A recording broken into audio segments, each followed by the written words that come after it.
Hi guys, Luton here, and I'm here with my first Warhammer 40,000 miniature video. And this one actually is just quite straightforward. It's about how to strip the paint off of the models. Now, this is important for me right now because I'm going back and getting a lot of my older models. I want to strip the paint right back and redo them. And this is an Eldar Farseer. It's a character model. There's two character models I did. They're a good example for this because, as you can see, there's a hell of a lot of detail actually on the model. So what we're going to use to strip the paint with, well, we're going to be using just household Dettol. This is quite a widely known technique. It's just Dettol antiseptic. You can get it from supermarkets, pharmacies, anything like that. It's a fairly safe liquid to use, but I would say if you're 16 years or under, make sure you get some help and advice from a family member because, again, it's a chemical. Also, you'll see on the back there, make sure you read the instructions fully before you actually use it. It says if you have eczema on your hands or any sort of, if you've got very sensitive skin, make sure you wear gloves and protect yourself against that. It says also to not use it undiluted. We need to use it undiluted for the models, so again, you may want to get some latex gloves or something if you're worried about your skin at all. So here's my Azurman character model, and as you can see, it's brought him up to a really good finish. It's taken the paint right out, and this is basically right back to its original state, which is exactly what I want. I'm going to have to completely redo it. I'm going to have to come up with a completely different color scheme, and so I need it to go right back. Also, when you have any paint on there, that paint is obviously going to be thickness. Painting over paint is a terrible thing to do because you will lose a lot of detail in that process. So here we go.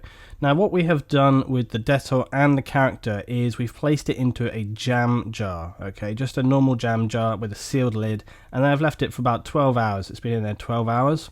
This is enough time for the chemical to get working on the paint, and if you've been using normal Citadel paint, this should work. If you're using any other kind of paint, it may not work so well. So just going to take the lid off, and when I take this thing out, you're going to see that the chemical has really stripped it away. It's made it very soft. You'll see it almost falling off of the model. What I have here is just a bowl of warm water, and make sure it's a disposable bowl, nothing you want to put other stuff in.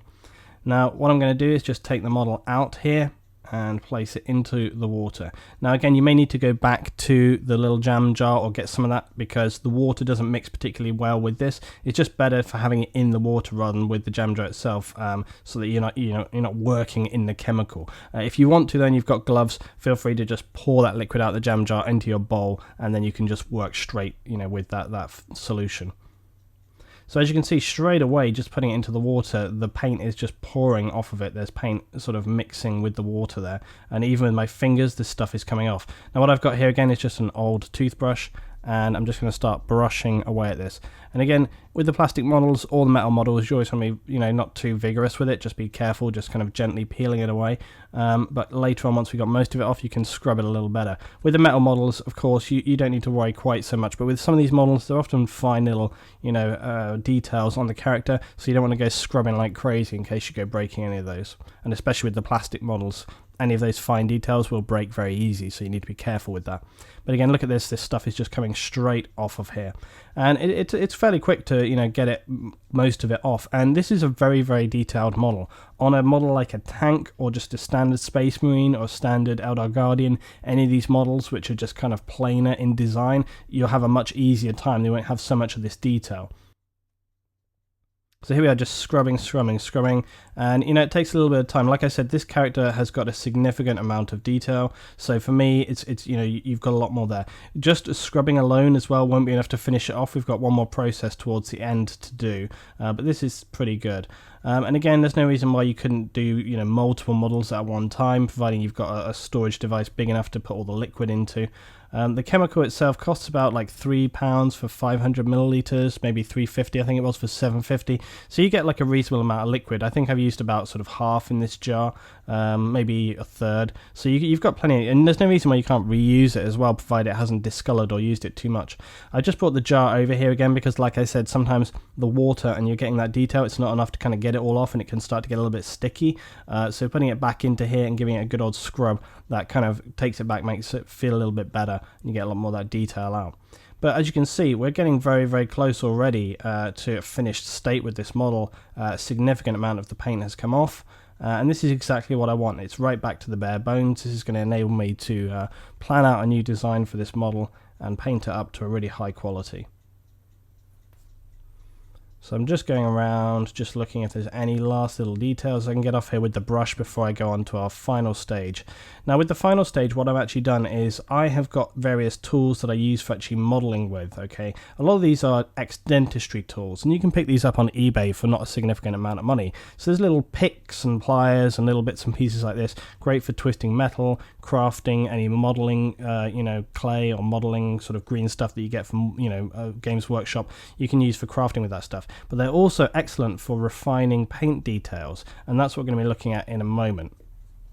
So I'm just kind of washing and just getting the last little bits away from the model right here, and then I go to dry it off. Drying it off here is a good stage because, like I said, we're going on to the next stage where we're just going to pick out those finer details so we can get it back to being absolutely perfect. So just take some kitchen roll, just dab the model away like I'm doing here, just roll it around, make sure you've gotten everything away from that so it's back to, there we go. So as you can see here, we've got the majority off. I'd say we've got about 90% of the actual paint off. We're just left with some very fine details. Now again, on a more simple model like a Guardian or a Space Marine, you might not find that you have these little pieces, but on a character model, you're going to have a lot more of these little fine details, these little recessions where it goes further in on the character. This character is probably one of the most significantly detailed because of its armor. You can see all these little lines and refinements, and the paint gets right into those. And getting a tool like this, the little Dettol pick, is the only way you're going to really get those out of there. But as you can see, it does it very, very well, and I just work around on the model, getting these little pieces out of here. Something else that's worth considering getting if you're going to be doing this kind of modeling as well is you might want to get some little magnifying lenses. You can get them, they're just like a pair of goggles which have little magnifiers in front of them, and again you can get those kind of off of eBay, but they're great because you can wear them whilst you're modeling, and that enables you to get in and see those tiny little details in between things, which again, when you're looking at it far away you may not see, but if you're like me and you're a little bit OCD about these things, you want to get it absolutely perfect, and so going in and finding all these little details to me is really, really important. So we're just working around the model here, and I'm just picking out every tiny little piece. I'm going as far as I can with it. Again, once you repaint it, once I undercoat it, most of these are going to disappear, but remembering that that paint is a layer, so if you don't get in and remove it when you lay new paint on top, it's going to sort of remove that detail away.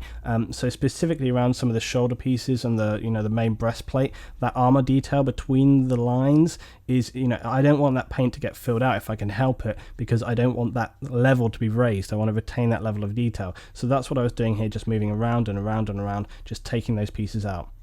So after a little bit more time there of just going round and round and round, you can see I managed to get pretty much all of it away. As you can see on the shoulder pads and so on, you can see some slight coloration there, but it's no real significant loss of detail. And once I come to undercoating it and working on the final paint level, you won't see any kind of loss there at all. So I was very pleased about how these came up, and this will work for plastic or for the white metal. It's a really good technique, and it removes pretty much everything you need to. It's a great way of refreshing your models. And again, if like me, you're getting back into the modeling and the painting, you're going to want to go back and look at some of your older miniatures, and you may think, hey, this thing is not painted as good as I can do right now, which is how I'm feeling with a lot of my stuff. So this is probably going to be a technique I'm using quite a lot at the moment. So I hope it's been a help for you guys, and this is going to enable me to refresh these models, bring you some new stuff. Looking back at my older models, like I say, you look at them and you think, I can really do a lot better than that right now. So this is a great and important technique for that.